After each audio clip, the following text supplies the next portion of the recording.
Então, agora a gente vai trabalhar com os tetraedros estáticos e dinâmicos. E a forma já tá feita aqui, para que vocês vejam ela já pronta, mas eu vou repassar, né? Então, primeiro vocês vão fazer um círculo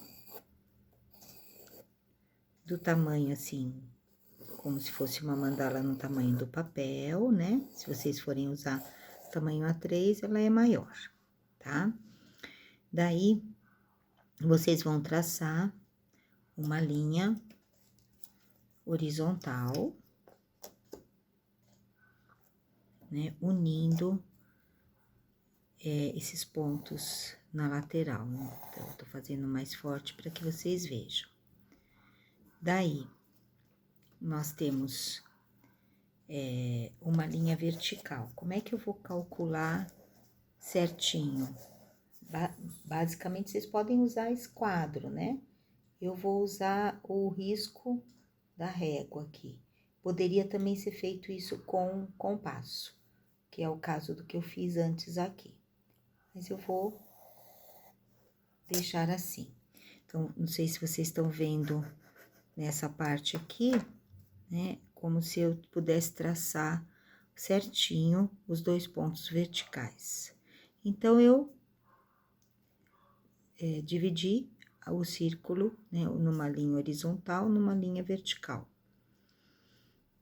Daí, eu vou criar uma experiência de meio círculo em cada um dos lados, né? Então, eu tenho, sempre lembrem que o cruzamento do círculo de uma linha com outra tem grandes possibilidades, né? Aqui, dessa linha com o círculo. Aqui embaixo, ou acima, né? Acho que vocês estão vendo ao contrário. Dessa linha com o círculo. E aqui, o círculo e a linha. Então, temos os pontos de contato que são geradores de formas, né? Então, a partir desses pontos, eu traço os meios círculos. Um aqui, outro aqui,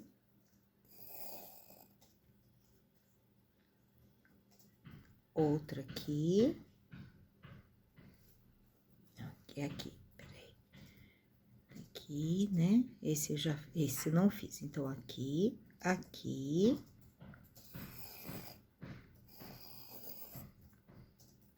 e outro aqui. Nos 4 pontos cardeais que cruzou as linhas horizontal e vertical.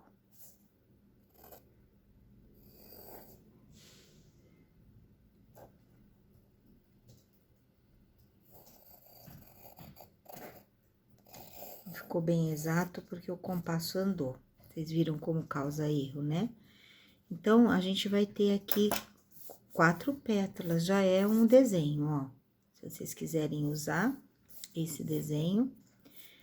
Mas se vocês quiserem usar o quadrado, vocês vão obter dessas linhas, né?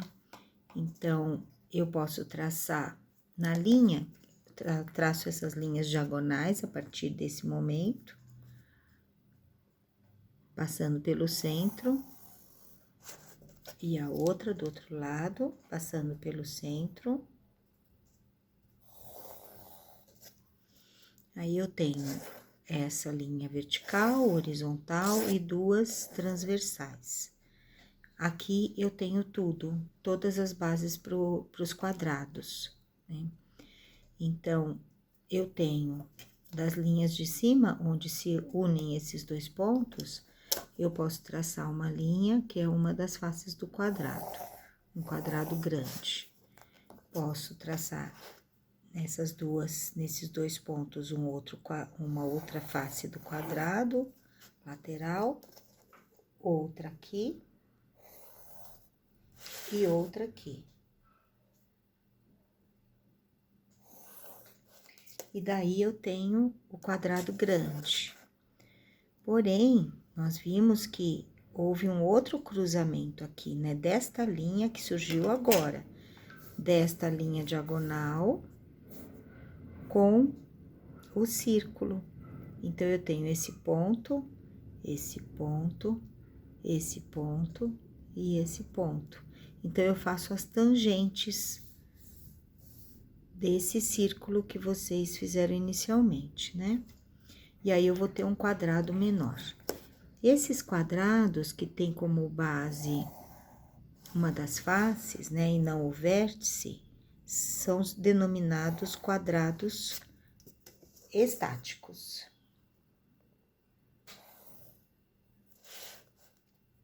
Aqui e aqui.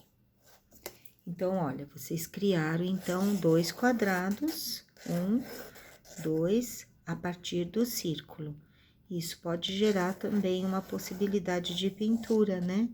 Só isso aqui, as 4 pétalas, com o quadrado por trás, que fica bonito, dá uma estabilidade para a pintura de vocês. Uma flor de 4 pétalas ficaria lindo aqui. Porém, eu quero dar movimento a isso. A casa é representada pelo quadrado, é a estabilidade, né? A função do quadrado é a estabilidade, é terra, é o contato com a terra. Por isso, os animais têm 4 patas, as mesas têm 4 pés, as cadeiras 4 pés, né? Porque dá estabilidade. E a nossa casa também. Claro que existem outros tipos de casa, né? Como na Turquia, enfim, na Capadócia e várias outras, né? Então, agora eu vou criar os quadrados dinâmicos. Então, eu fiz 2 grandes, ó, e eu posso, então, ligar os quadrados menores nos pontos, né? Que o círculo também casou aqui com esse ponto da diagonal, ó. Aí, eu tenho mais 2 quadrados. Esse é o primeiro, esse é o quadrado dinâmico.